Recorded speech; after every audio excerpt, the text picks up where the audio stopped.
This video is about my experience with Overwatch. Real briefly, as told by a video on the title screen, the game is about an elite organization that was formed to help during a robot uprising, and then that organization was eventually disbanded. This game does not add anything to the plot of the story, it's just a PvP game where it's a team first 6 versus 6.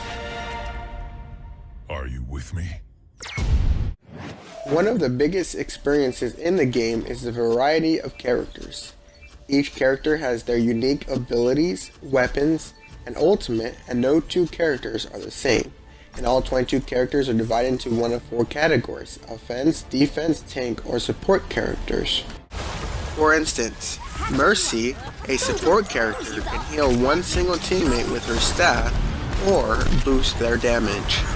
Mercy's ultimate allows her to resurrect teammates within a certain range, and she has wings that affect her movement that allow her to fly to teammates' positions if they're in her line of sight, or even to save herself. Now compare Mercy to another support character, Zenyatta. Zenyatta can throw a healing orb from a distance that attaches to an ally and heals them slowly over time. Another ability is he can throw an orb at an enemy, which increases the amount of damage that enemy receives from all sources.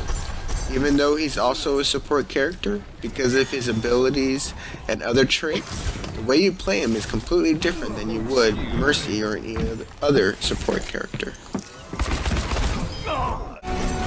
The characters were such a big experience because it added a lot of strategy to the game. If the enemy had a really good tank character, then I can switch to Reaper to help. If the enemy had a good Tracer, then I can switch to Winston, as well as other strategies. The difference in characters created unique strategies that were fun to use and fun to fight against. The uniqueness of characters also allowed players to develop a main, that is, the main character they would use or feel comfortable with to get the job done. My main characters were at first Mercy, D.Va, and Zenyatta. This over time changed some. I play a little less as D.Va, almost never as Mercy, and instead play a lot more Tracer and Genji. Some characters I haven't been able to get good with despite my best efforts include Mei, Hanzo, and Soldier 76. The many characters definitely made this a memorable experience for the game.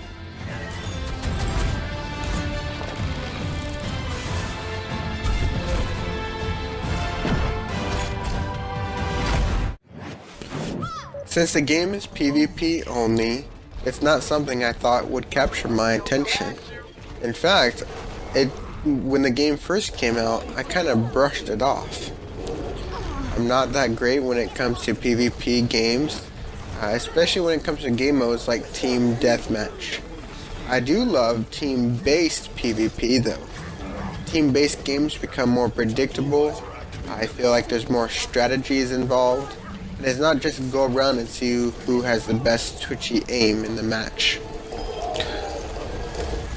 Overwatch is a really great team-based PvP that I enjoyed.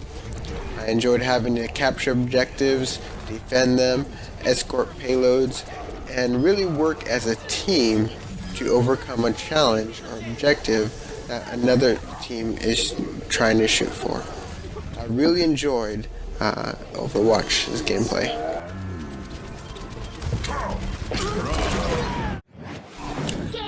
The little things. Another fun experience was the small additions that had no effect on gameplay whatsoever but made the game more enjoyable. For instance, each character had a spray option where they could spray paint something on a wall, floor, or ceiling. These were fun to collect and in some ways express each individual player. Emotes, too, were great. Nothing that changed the gameplay or the mechanics, but were just little touches here and there. For instance, here is one of Genji's emotes that I liked. I also like some other emotes, such as Mercy's Ready for Battle emote, Lucio's Capoeira emote, Or Divas, I'm playing video games, leave me the futticle alone emote, which I absolutely love. Again, it's the little things.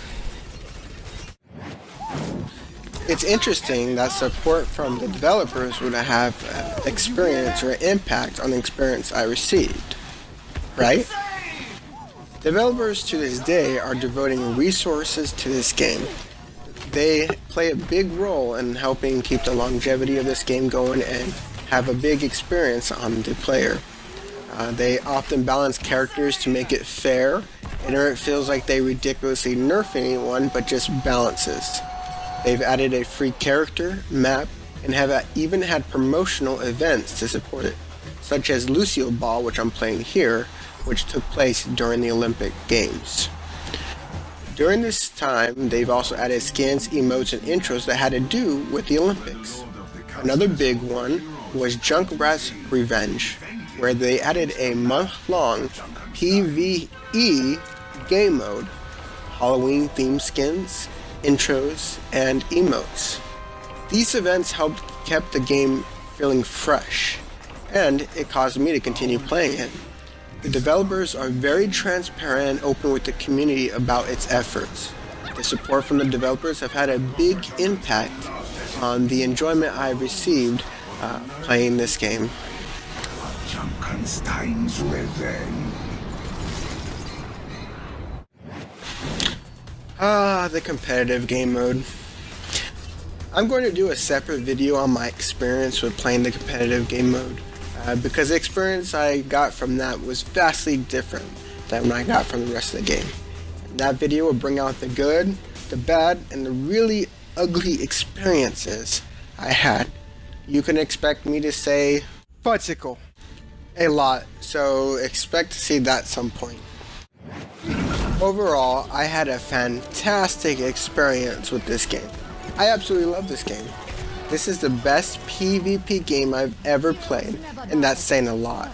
It's one of the best experiences I've had from 2016, and I recommend this game to numerous friends. I obsessively watch streamers on Twitch play it and keep up with the professional competitive matches. I could probably talk about how much I love this game for hours, but alas, even I will get sick of listening to myself. Lol.